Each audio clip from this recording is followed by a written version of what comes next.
A Brahmin came to Dhritarashtra and told him all the experiences the Pandavas had while in the forest. He told how Arjuna had attained the celestial planets and acquired the weapons of the demigods. Dhritarashtra was very much aggrieved to hear all that had taken place, as he knew at the end of the 13th year his sons and relatives would be killed in a great battle. Shakuni happened to be listening to the conversation between the Brahmin and the king. Shakuni then told Duryodhana and Karna what benedictions Arjuna had received, and together they made a wicked plan. They decided to go to the forest of Dvaitavana, which was in the Kamyaka forest, on the plea of inspecting the cows. Upon seeing the Pandavas dressed in rags, they would laugh at their misfortune and thus humiliate them. With this plan in mind, Shakuni, Duryodhana, and Karna approached the king and begged permission to go to Dvaitavana to inspect the cows. The king gave permission, and thus the evil trio began their journey. They soon arrived at Dvaitavana forest. There happened to be a scenic lake nearby, and Duryodhana ordered the tents be set up there. When the servants of Duryodhana reached that lake, they saw that it was filled with Gandharvas, who had descended from the heavenly planets. The servants of Duryodhana returned and told him the situation. The son of Dhritarashtra then ordered some of his best men to drive the Gandharvas from the lake. Following their master's order, those soldiers approached the Dvaitavana lake and ordered the Gandharvas, the mighty king, Duryodhana, is coming here for sport. You must stand aside. The Gandharvas began to laugh. Your wicked king, how could he order the residents of heaven to leave this place? Return to your king and inform him that if he comes here, he will be sent to the abode of death. The soldiers informed Duryodhana about what had happened. Duryodhana was incensed and ordered his soldiers to prepare for battle. The army headed toward the Dvaitavana lake. When they approached the gate leading to the garden, the Gandharvas forbid them to go further, but the Kuru host headed by Duryodhana and Karna did not listen to them and entered the lake region. The Gandharvas went to their leader Chitrasena and told him of the advance of the Kuru army.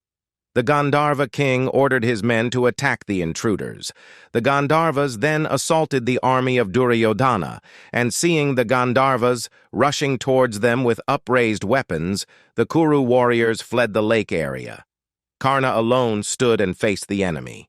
Although they were being slaughtered in great numbers, the Gandharvas did not retreat, but fought with greater valor. King Duryodhana, Shakuni, Dushasana, Vikarna, and the other sons of Dhritarashtra appeared on their chariots and began driving the Gandharvas from the lake. The fighting soon became fierce. Unable to withstand the prowess of the Kuru army, the Gandharvas began to flee Dvaitavana. Seeing his army routed by the onrush of the Kuru host, Chitrasena, the Gandharva king, became enraged and released weapons that deprived the Kaurava warriors of their senses. Thinking themselves outnumbered, the army broke and ran from the battlefield. Only Karna, Shakuni, and Duryodhana remained to fight with the Gandharvas. Karna fought with the Gandharvas. The Gandharvas, desirous of killing Karna, surrounded his chariot and tried desperately to overcome him. Some killed his charioteer, and some killed his horses. Some destroyed his wheels, and others completely smashed his chariot. While his chariot was being thus attacked, Karna leaped down with sword and shield in hand. He mounted Vikarna's chariot and fled the battlefield. After Karna had been defeated, Duryodhana alone stood against the onslaught of the Gandharvas. The Gandharva host attacked his chariot, killing his charioteer and horses. When Duryodhana was deprived of his chariot, Chitrasena rushed towards him and seized him. Dushasana was also taken in the same way, and so were the other sons of Dhritarashtra. After they were captured in this manner, whatever men were left in Duryodhana's army went to the Pandavas for protection. When Bhima heard their calls, he laughed and answered them. The sons of Dhritarashtra have come here with evil intentions and have been overtaken by the results of their sinful activities. It seems that there are still some people in this world who are desirous of doing us good.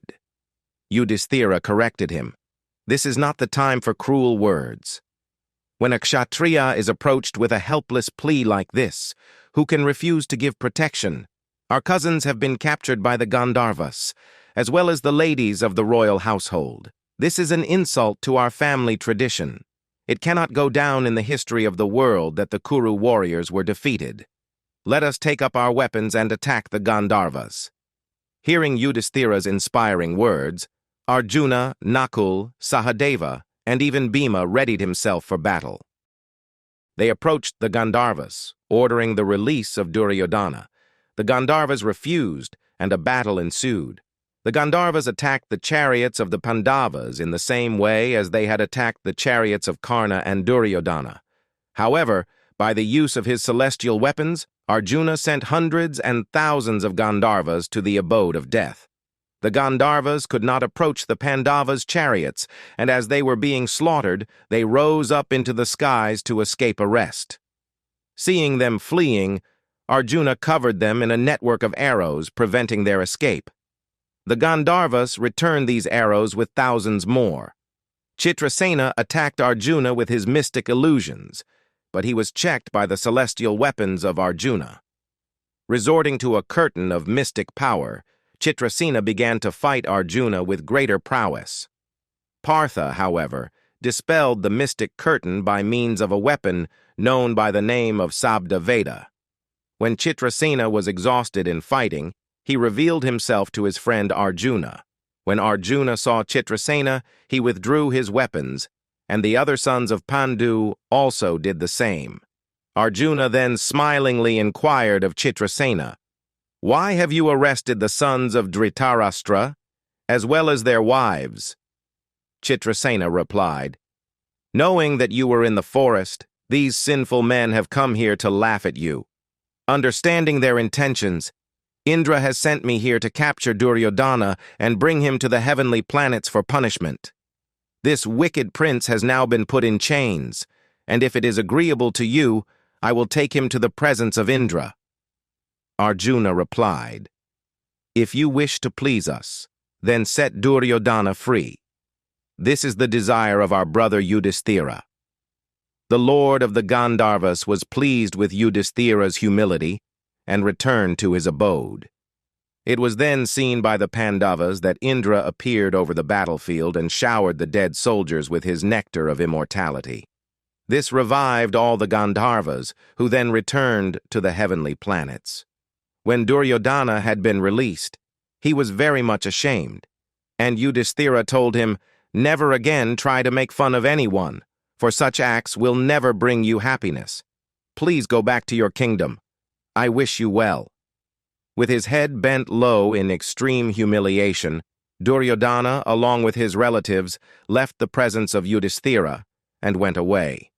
After Duryodhana had been humiliated by the Pandavas, he left the Kamyaka forest, determined to give up his life. He told Dushasana to return to Hastinapura and rule the kingdom. Dushasana, Karna, and Shakuni tried to convince him otherwise, but they failed to do so. Duryodhana spread kusha grass on the ground and put on the dress of an ascetic. While he was in deep meditation, the Danavas and Daityas witnessed his activities from the heavens. They wanted to stop his act of fasting until death. Thus they ordered that he be brought to their presence. The demons told Duryodhana that he should not give up his life. They told him that many asuras had taken birth on earth to assist him in killing the Pandavas. The demons informed Duryodhana of who he was in his previous life. They said that he had taken birth as the blessing of Lord Shiva, and thus his birth was celestial. He was also informed that Karna was a demon in his previous life and was killed by Lord Krishna himself. They said, he will remember his former hatred for Krishna and Arjuna and vanquish them in battle.